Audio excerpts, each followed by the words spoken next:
Questão número 37, do técnico do Seguro Social, né, da Fundação Carlos Chagas, a prova de 2012. Maria trabalhou de 2 de janeiro de 2006 a 2 de julho de 2006. Então aqui tem um dado para vocês se atentarem. Como empregada de uma empresa, segurada obrigatória, empresa, ela CLT, CTPS, né, carteira de trabalho assinada, é segurada obrigatória, como a gente vem dizendo.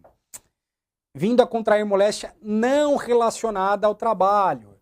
Eu já tenho dito aqui constantemente sobre doença comum e doença do trabalho, doença equiparada a acidente do trabalho.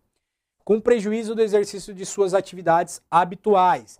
Está incapacitado para o trabalho, não pode, traduza isso daqui, com prejuízo do exercício das atividades habituais, traduza isso, está incapacitada para o trabalho, não pode exercer o trabalho.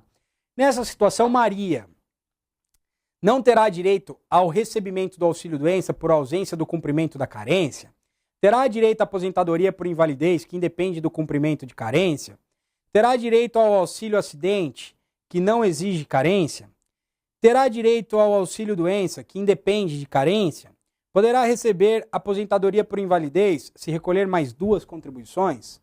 Então vamos lá, aqui o que ele está tratando, o que a questão está tratando, além, lógico, dos benefícios em si, é a questão da carência dos benefícios. Você tem que ter, como eu disse lá no começo do curso, Previdência Social é um pilar da Seguridade Social. A Previdência Social é como se assemelha a um seguro privado. Você tem que contribuir para poder fazer jus ao benefício. Só que tem alguns benefícios que exigem uma carência, que você contribua no mínimo X parcelas, X meses. Percebe? Então aqui está tratando dessas carências de cada benefício em si. Cada benefício tem a sua carência específica. Tá?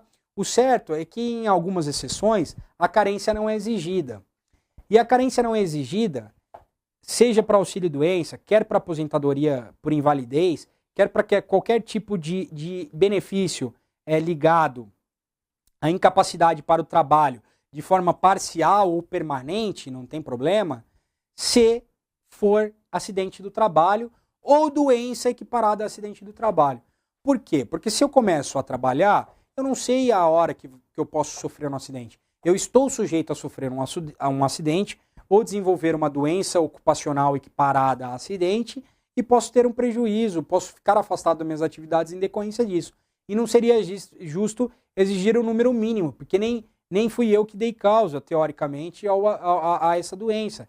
É uma doença por acidente, é um acidente, é um fortuito, ou uma doença que decorre do trabalho que eu exerço. Então não posso ser penalizado mesmo não tendo a carência por causa disso. Mas nesse caso a questão deixou clara, que é não relacionada ao trabalho. Se não é relacionada ao trabalho, se trataria de um auxílio-doença comum que ela precisaria, por ficar afastada com prejuízo do exercício de suas atividades habituais. Se ela não pode trabalhar, então ela teria direito a um auxílio-doença comum, ou até mesmo uma aposentadoria por invalidez, se essa incapacidade fosse total. Mas para ambos estes benefícios, se exige uma carência mínima de 12 meses. E neste caso ela só tem 6 meses, percebe?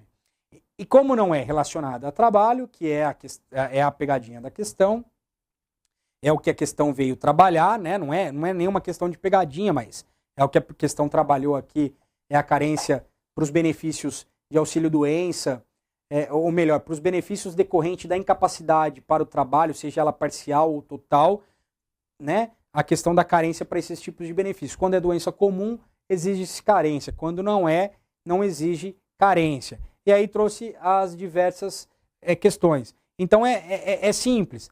Não terá direito ao recebimento do auxílio-doença, porque seria auxílio-doença, por ausência do cumprimento da carência.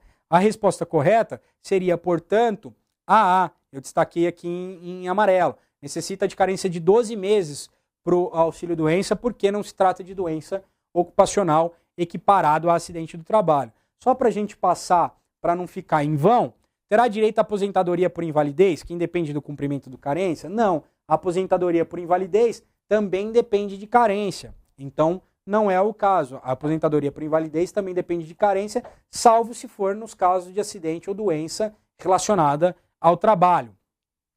Terá direito ao auxílio-acidente, que não exige carência? O auxílio-acidente é para aquele que quando consolida uma lesão, você fica incapacitado para o trabalho de forma parcialmente, você recebe 50% do salário-benefício, como eu tenho dito. Mas também exige carência. Só não vai exigir carência no caso de acidente do trabalho ou doença ocupacional equiparada à doença do trabalho. Terá direito ao auxílio-doença que independe de carência. Mentira, porque o auxílio-doença depende de carência, conforme nós já vimos. E poderá receber aposentadoria por invalidez se recolher mais 2 contribuições. Primeiro, que a aposentadoria por invalidez não tem só como carência 9 meses. E também, se ela está afastada do trabalho, se ela não está exercendo atividade, não está afastada, ela não pode recolher, porque nesse momento de afastamento, ela não está exercendo atividade, não está sendo, digamos assim, segurada obrigatória. Ela está afastada, ela não vai perceber salário. Então, se ela não percebe salário, não tem contribuição a ser feita. As contribuições destinadas à Previdência Social, sem haver o exercício do serviço, não conta como carência. Esse talvez seja um outro dado que vocês já possam anotar, que a contribuição, quando ela é feita sem a prestação do serviço especificamente, não é contado como carência. Como assim, professor? Digamos que eu trabalhei por 15 anos informalmente e nunca reverti nenhuma contribuição para a Previdência Social. Hoje eu tenho 65, queria me aposentar por idade, mas não posso porque teria carência de 15 anos de contribuição. Tenho 65, mas ainda faltaria os 15 anos de contribuição. Eu quero ir lá e recolher esses 15 anos. A Previdência vai receber, falar, tá aqui a guia, pode pagar. Só que eu não vou fazer jus ao benefício, porque não foi trabalhado esses 15 anos lá atrás. Eu não trabalhei e recolhi, não trabalhei e recolhi. Então, os recolhimentos que são feitos para a Previdência Social em atraso, a posteriori, se eu não recolhi no tempo certo, se eu não recolhi quando eu tinha atividade econômica, ou mesmo, não dá para eu recolher, já vou recolher antecipadamente. Se não tem atividade, se eu não exerço, se eu não faço, se não tem salário que incida o percentual de alíquota do INSS, essas contribuições não contam como carência. Então, ainda que recolhesse os meses ainda exigidos para carência, ela não conseguiria nem aposentadoria por invalidez, nem auxílio-doença. Porque, como eu disse, as contribuições que são contribuídas sem a efetiva prestação de serviço ou são contribuídas a posteriori, não são consideradas carência para o INSS, pela Lei 8.212 e 8.213 de 91, ambas de 91. Questão 38. O salário de benefício serve de base de cálculo da renda mensal do benefício. Para os segurados inscritos na Previdência Social, até 28/11/1999, calcula-se. Então, primeiro dado da questão. A questão faz uma divisão do que é salário de benefício e do que é salário de contribuição. Ou melhor, ela só fala de salário de benefício. Mas nós precisamos dividir. Salário de benefício é uma coisa, salário de contribuição é outra. O que é salário de contribuição? Salário de contribuição são os valores que eu recebo a título de salário, não de natureza indenizatória, conforme a gente já viu lá, que tem, por exemplo, vale transporte, vale alimentação quando está dentro do programa de alimentação do trabalhador do Ministério do Trabalho. Isso não é considerado salário. Então, o que eu recebo de salário sobre esse valor incide uma alíquota para a qual eu contribuo para a Previdência. Eu sou contribuinte obrigatório da Previdência, como segurado obrigatório. Isso é salário de contribuição. O salário de contribuição serve, então, para eu ver qual é a alíquota que eu vou contribuir. E o salário de benefício é a base de cálculo da renda mensal do meu benefício. Bom, eu contribuí e agora necessito ficar afastado. Quanto eu vou receber? Eu vou receber o meu salário de benefício. O salário de benefício é um cálculo aritmético feito a partir das contribuições que eu dos salários de contribuição que eu tive. Então eu posso ter tido salário de contribuição de 2.000 por 3 anos, de 3.000 por mais 3 anos, de 4.000 por mais 3 anos. Então vai fazer-se uma média aritmética desses salários de contribuição, dos 80% maiores salários de contribuição. Então os salários de contribuição servem, a média aritmética dos maiores salários de contribuição serve para dar o meu salário de benefício. O que essa questão queria era que vocês soubessem da alteração da lei, porque até novembro de 99 geralmente eram os últimos 3 anos, eram o valor das últimas 36 contribuições, tiveram algumas regras. E era injusto, porque as pessoas vinham recolhendo sobre o mínimo, quando faltavam 3 anos para elas se aposentarem, 36 meses, elas iam lá e recolhiam sobre o teto, percebe? Então eu vinha lá, recolhendo sobre 2.000. O meu salário, eu recolhia sobre 2.000. Falava que eu ganhava 2.000 e recolhia sobre 2.000. Chegava nos últimos 36 meses, eu recolhia sobre o teto. O teto da Previdência hoje é por volta de 4.600 e pouco, se não me engano. Então aí eu recolhia sobre 4.600 e pouco. Depois eu me aposentava com o teto de 4.000, sendo que a maior parte do tempo eu contribuí sobre 2. Isso foi alterado em 98 e 99, com a emenda constitucional 2098, que foi do Fernando Henrique, a reforma da Previdência, foi alterado para começar a considerar como regra para todos os inscritos que fosse calculado sobre a média aritmética das 80% maiores contribuições. Mas eu precisava fazer uma nota de corte.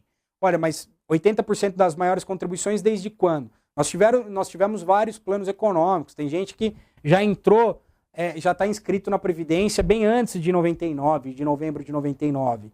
Como que eu vou fazer? Então se estipulou o prazo de julho de 1994. As 80% maiores contribuições a partir de julho de 94 é a regra para cálculo do salário de benefício atualmente. Então, se eu entrei depois de 99, óbvio, vai ser desde quando eu entrei. Se eu entrei em 2000, vai começar a contar as 80% maiores contribuições a partir de 2000, é óbvio. Agora, para quem entrou antes de 99, para quem entrou em 79, por exemplo, foi inscrito em 82, não é 80% das maiores contribuições desde 82. Vai ser 80% das maiores contribuições desde julho de 94, que foi quando veio o Plano Real, se instituiu o Plano Real, deu uma melhorada na moeda, deu uma estabilizada na inflação.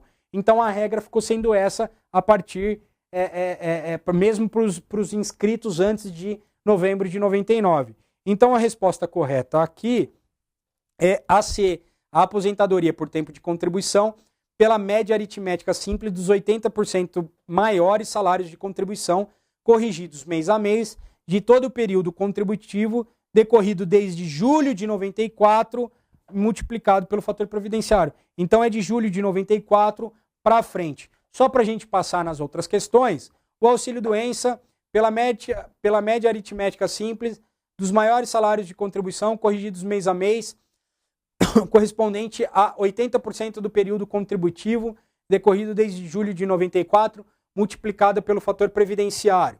Primeiro, auxílio-doença não tem fator previdenciário, tá? Não tem fator previdenciário. E também não é só a média aritmética, é 91%. Auxílio-doença é 91% do salário de benefício. Então aqui nessa questão nós tínhamos 2 problemas. O auxílio-doença não tem fator previdenciário e também é 91% do salário de benefício. Na questão B, aposentadoria especial pela média aritmética simples dos maiores salários de contribuição, corrigidos mês a mês, correspondente a 80% do período contributivo decorrido desde julho de 94, multiplicado pelo fator previdenciário. Bom, também na aposentadoria especial não tem fator previdenciário, então não poderia ser essa nem essa, porque ambos estes benefícios não têm fator previdenciário. E professor, por que a aposentadoria especial não tem mesmo fator previdenciário? Bom, a aposentadoria especial não tem fator previdenciário porque se eu dou um benefício para o trabalhador que trabalha exposto a agentes nocivos, insalubres, a sua segurança, a sua saúde, se eu falo para ele, ó, você tem que aposentar antes para você ter uma certa qualidade de vida, como que eu vou penalizá-lo pelo fator previdenciário? Quer dizer, falou, aposenta antes, mas também sua aposentadoria vai ficar lá embaixo, porque eu vou multiplicar pelo fator previdenciário. Então a aposentadoria especial, por óbvio, se eu estou dando um benefício para o trabalhador, eu não vou tirar com a outra mão. Então na aposentadoria especial não tem fator previdenciário, ok? A questão D, as aposentadorias por idade e tempo de contribuição, inclusive de professor, pela média aritmética simples das 80% maiores de contribuição, corrigidos mês a mês de todo o período contributivo, desde julho de 1994. Então aqui, ó, pela média simples de 80% das maiores salários de contribuições corrigidos mês a mês de todo o período contributivo decorrido desde julho de 94. Por que não seria essa? Porque as aposentadorias por idade e tempo de contribuição não são da mesma forma. A tempo de contribuição tem fator previdenciário, a por idade não. Então precisaria, no caso de tempo de contribuição, ser multiplicado pelo fator previdenciário. A por idade, se já é por idade, a pessoa já atingiu a idade que se esperava o sistema, não incide fator previdenciário. Mas na de tempo de contribuição tem. Então aqui não é correta porque a tempo de contribuição tinha que ter multiplicado pelo fator previdenciário. Só que se tivesse multiplicado pelo fator previdenciário, ainda assim a questão estaria errada porque a aposentadoria por idade não tem fator previdenciário. No caso da questão E, o auxílio-doença, aposentadoria por invalidez, pela média aritmética simples, os maiores salários de contribuição, corrigidos mês a mês, correspondentes a 100% do período contributivo, decorrido desde julho de 94, multiplicado pelo fator previdenciário. Então aqui está errado porque nem o auxílio-doença, nem a aposentadoria por invalidez são multiplicadas pelo fator previdenciário. Auxílio-doença porque primeiro é um benefício de prestação temporal, é só para quando você fica afastado. E o auxílio-doença também, como nós vimos, é de 91% do salário de benefício. Nós vimos lá na hipótese A, na alternativa A. E a aposentadoria por invalidez, porque não é justo eu penalizar um trabalhador que se aposenta muito próximo, muito novo, mas se aposenta por invalidez. Quer dizer, ele não quis se aposentar, ele não está saindo do sistema porque ele quer. Ele não vai ficar parado porque ele quer, ele saiu por causa de uma doença. Então, uma pessoa que tem 30 e poucos anos se aposenta, se eu fosse aplicar por invalidez, por uma doença, por uma muitas vezes acidente do trabalho ou doença do trabalho, doença decorrida em razão do trabalho, eu vou penalizá-lo com o fator previdenciário? Não pode. Então, por isso também, neste caso, tanto a aposentadoria por invalidez como o auxílio-doença não teria o fator previdenciário. Continuando, questão número 39. A questão número 39, nós colocamos aqui para constar, mas nós não vamos respondê-la, até porque ela foi anulada, tá? Ela foi anulada, como tem algumas contradições, fala de um empregado que seria segurado especial por ser trabalhador rural, em atividade de economia familiar, sem ajuda de terceiros, mas daí mistura com período urbano. Isso daí ainda não está sedimentado muito no ordenamento, tem vários entendimentos. Então essa questão aqui está aqui para constar, porque caiu, mas ela foi anulada. Já a questão, a questão anulada, 39, questão anulada, desculpa. Agora a questão 40, em relação ao valor da renda mensal dos benefícios, é correto afirmar que, então nós estamos falando agora da renda mensal dos benefícios, tá? Qual vai ser a renda mensal dos benefícios? Então, qual é o salário de benefício de cada benefício, né? O auxílio-doença corresponde a 100% do salário-benefício? Ora, eu disse há algumas questões atrás, há uma questão atrás, na verdade, pulando a anulada, que o auxílio-doença corresponde a 91% do salário-benefício e não a 100%. Mas por que, professor, corresponde a 91%? Ora, se eu tenho uma doença que me impede de trabalhar, essa doença não está ligada à minha atividade, lá não é um acidente do trabalho. Eu preciso deixar de exercer essa atividade econômica. O empregador, a partir do período que cabe a ele, também vai deixar de me pagar o salário. Quem que vai recolher para a Previdência? Se ele não tá, se eu não estou recebendo salário e ele não está pagando, como que vai se dar o recolhimento? Então a Previdência paga um auxílio-doença de 91%, porque 9% pressupõe contribuição para o sistema. Então eu, como auxílio-doença afastado, sem receber salário, sem ter um salário de contribuição que incida a contribuição previdenciária, vai ser descontado 9% do meu salário-benefício para custear o sistema. Questão D. A aposentadoria por invalidez corresponde a 91%. Não, aí está errado. Quando é a aposentadoria por invalidez, aí é 100% do benefício. Então aqui já é indefinitivo. Eu já estou no sistema indefinitivo. Não tem porquê 91%. A aposentadoria por idade corresponde a 70% do salário-benefício. Não, a aposentadoria por idade também corresponde a 100% do salário-benefício. Está lá na Lei 8.213/91. A própria lei responde essa questão. Tá? E ainda, não tem nem fator previdenciário. Não tem fator previdenciário aqui. Não tem, aqui na aposentadoria por invalidez também não tem fator previdenciário. E aqui também não tem fator previdenciário. Não tem. E aqui na aposentadoria por idade também não tem fator previdenciário e corresponde a 100%. Vamos pular aqui, eu já destaquei que é correta. E a renda mensal da aposentadoria por tempo de contribuição não está sujeita a fator previdenciário. Como nós tínhamos visto nas questões anteriores, ela está sim sujeita. Sim, está sujeita. A por tempo de contribuição tá. Porque o sistema quer evitar que a pessoa que contribua por 35 anos, mas ainda seja nova, se aposente muito antes da expectativa de vida. Então é penalizado pelo fator previdenciário no caso da aposentadoria por tempo de contribuição. Então também está errada a E por causa do fator previdenciário. Agora, a renda mensal da aposentadoria especial não está sujeita ao fator previdenciário. Essa está correta. A renda mensal da aposentadoria especial não está sujeita ao fator previdenciário. Por que mesmo?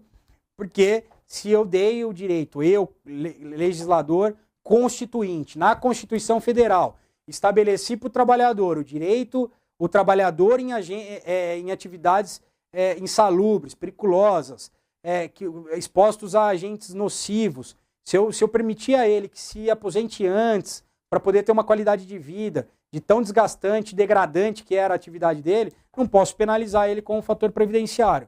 Então, por isso que nessa hipótese não tem o fator previdenciário. Então, a resposta correta aqui na 40 era a resposta D. Vamos para a 41. A 41 nós colocamos aqui só para constar também, mas ela está desatualizada. Por quê? Porque ela trata de auxílio-doença, de auxílio maternidade das pessoas que adotam uma criança. Antes, a adoção de criança, ainda mais na idade com 6 anos de idade, não dava direito a auxílio maternidade na forma como é hoje. Dava só direito de auxílio maternidade, de salário maternidade por 30 dias. Essa mãe que adotava uma criança de 6 anos de idade, ela só poderia ficar afastada do seu trabalho 30 dias, diferente das mães que têm um filho biológico. As mães que têm um filho biológico têm direito de auxílio maternidade, salário maternidade, de 120 dias. Então, de praticamente 4 meses, e não de 30 dias a contar da data da adoção. Agora, foi alterado, é a Lei 12.873/2013, então é 12.000, lei número 12.873/2013, alterou para dar direito também às mães que adotam uma criança em qualquer idade, o direito de auxílio de salário maternidade por 120 dias, assim como no caso das mães biológicas. Então, a partir de 2013, ficou equiparado o direito de mães biológicas e mães adotivas. Então, essa questão aqui está desatualizada, mas nós colocamos para constar e também para responder como ela seria hoje, tá ok? Vamos passar à questão número 42. João fora casado com Maria, com quem teve 2 filhos, Arthur e Lia, de 6 e 8 anos, respectivamente. Na data do óbito de João, ocorrido em 2011, Maria já fora casada com Márcio, de quem teve uma filha, Rosa, de 10 anos, que era mantida por João, porque Márcio não tivera condições de prover de seu sustento. O falecido ajudava financeiramente também sua mãe, Sebastiana, e seu irmão, Antônio, que era inválido. O Antônio era inválido. Nessa situação, a pensão por morte de João será concedido a... A questão, ela quer explorar duas lógico, dentro do benefício de pensão por morte, ela quer explorar 2 coisas. Primeiro, quem são os dependentes? E a segunda, classe de dependentes. O que é classe de dependentes? Alguns dependentes excluem outros de receber. Tem uma ordem hereditária de dependentes. Tem os dependentes da classe 1, que são os filhos, o cônjuge.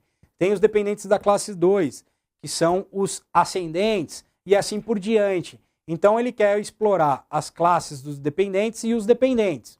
Então, primeiro, dependente é todo aquele que é sustentado financeiramente, que tem dependência econômica. A dependência é econômica. Então é a cônjuge que depende economicamente, são os filhos e assim por diante, tá? Então aqui todos são dependentes econômicos do João. Isso daqui não tem dúvida. Como que eu vou responder essa questão?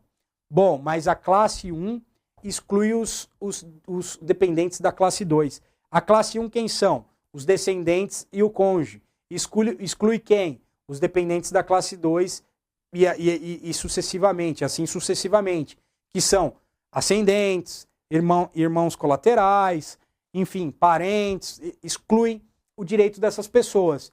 Então aqui quem vai receber, na verdade, são os filhos, a cônjuge e a dependente econômica, a Rosa. Quer ver?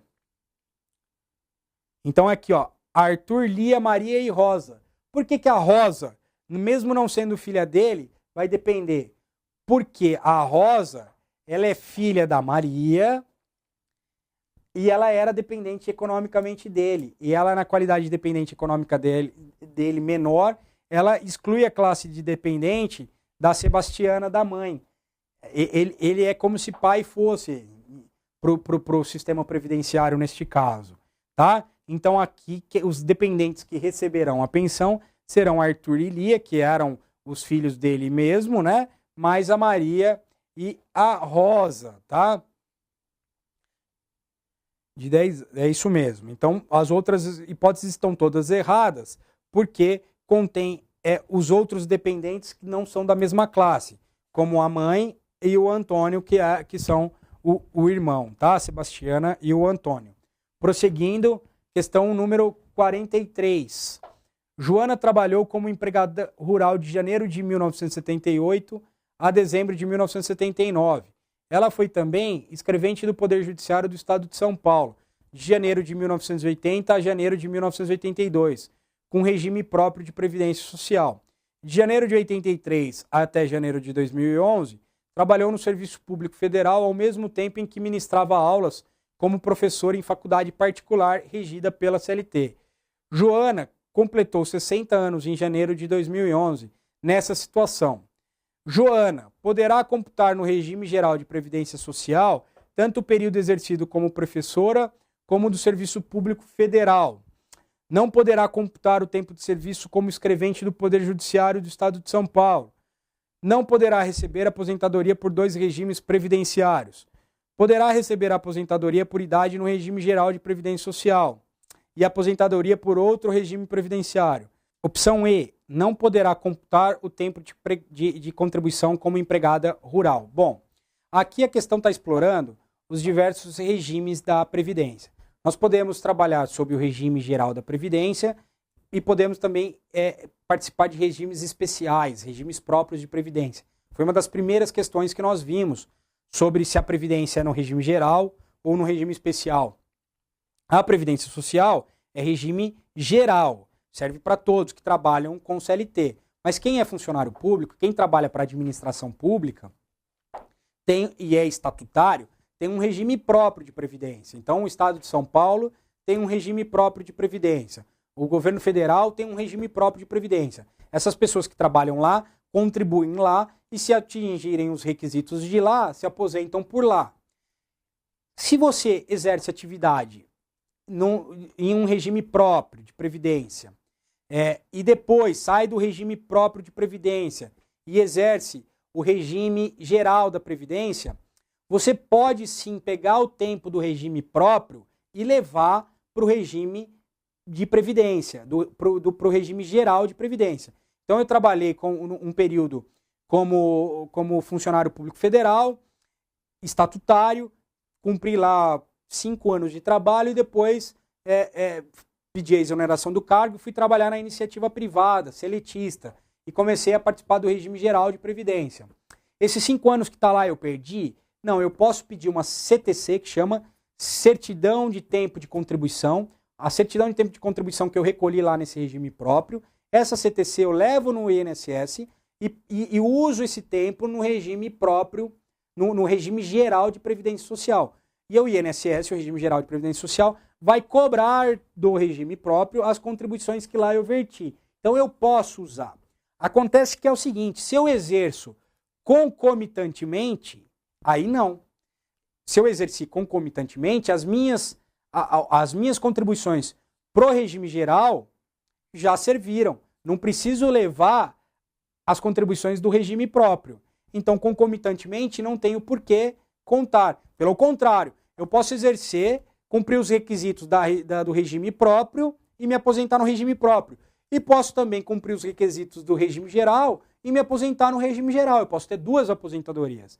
Então, se eu exerço concomitantemente, não tem por que eu pegar uma certidão de tempo de contribuição para levar do próprio para o geral. Porque eu exerci, eu já contribuía na Previdência, não tenho que comprovar, a Previdência não tem que cobrar tempo de ir lá porque eu recolhi, eu fui segurado.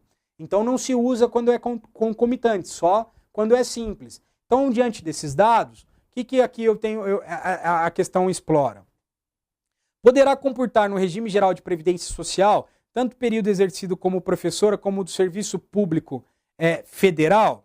Então, no regime geral. Então, quando que ela exerceu? Joana trabalhou como empregada rural de 78 a 79.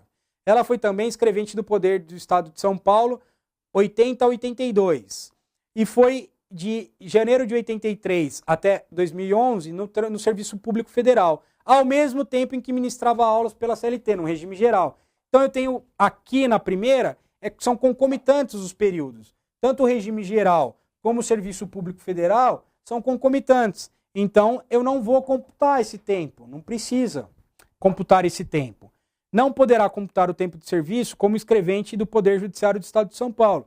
Não, como eu disse a vocês, quando não é concomitante e ela trabalhou no Estado de 80 a 82, ela pode sim, sendo que pela CLT ela trabalhou de 83 a 2011, né? Então, nessa mesma condição de 83 a 2011, então não é concomitante o período, como eu disse, não é concomitante, então também está errado a B, porque eu posso sim levar o meu tempo de trabalho do Serviço Público do Estado de São Paulo, que não era concomitante, para o Serviço Público Federal, tá ok?